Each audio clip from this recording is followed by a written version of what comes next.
Quelle sorte de monde vous vivez-en? Est-ce un monde basé sur un plafond solide dans lequel se trouvent des gens, des arbres et des océans? Êtes-vous l'un des milliers de gens qui se trouvent là-bas? Si vous répondez oui, vous vous trompez gravement. Ça veut dire que vous n'avez pas compris une vérité très importante durant votre vie entière. Parce que vous ne vivez pas dans un monde pareil. En vérité, votre monde est beaucoup plus petit. Il n'existe pas des distances de milliers de kilomètres ni des galaxies loin dans l'espace. Vous vivez en vérité dans un lieu tout petit et tout fermé, dans une petite chambre tout en haut d'une tour.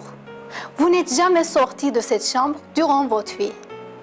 Tout ce que vous avez vu n'était que des images des gens, des endroits différents projetés sur les murs de cette chambre. Vous avez entendu les sons de l'eau-parleur cachés dans un coin de cette chambre. En vérité, dans cette petite chambre, il n'y a que vous et personne d'autre. Vous y êtes tout seul. Oui, la tour dont je vous parle, c'est votre corps à vous-même. Et la petite chambre, c'est votre cerveau. Vous êtes fermé à clé dans votre cerveau et vous ne pouvez jamais en sortir.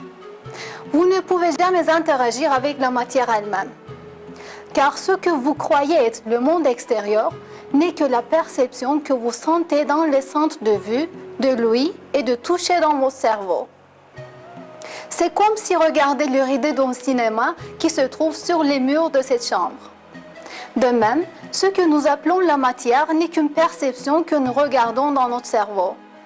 Les étoiles que nous croyons être loin de milliers de kilomètres, les galaxies géantes, ne sont pas en vérité loin de nous, mais sont des perceptions dans nous. La vie de ce monde est comme un mirage, comme le dit notre Seigneur Allah dans le Coran. Je demande la protection d'Allah contre le diable banni. Au nom d'Allah, le tout miséricordieux, le très miséricordieux. Quant à ceux qui ont mécru, leurs actions sont comme un mirage dans une plaine désertique que l'assoiffé prend pour de l'eau. Puis, quand il y arrive, il s'aperçoit que ce n'était rien. Mais il trouve Allah qui lui règle son compte en entier, car Allah est prompt à compter. Sourate An-Nur, verset 39.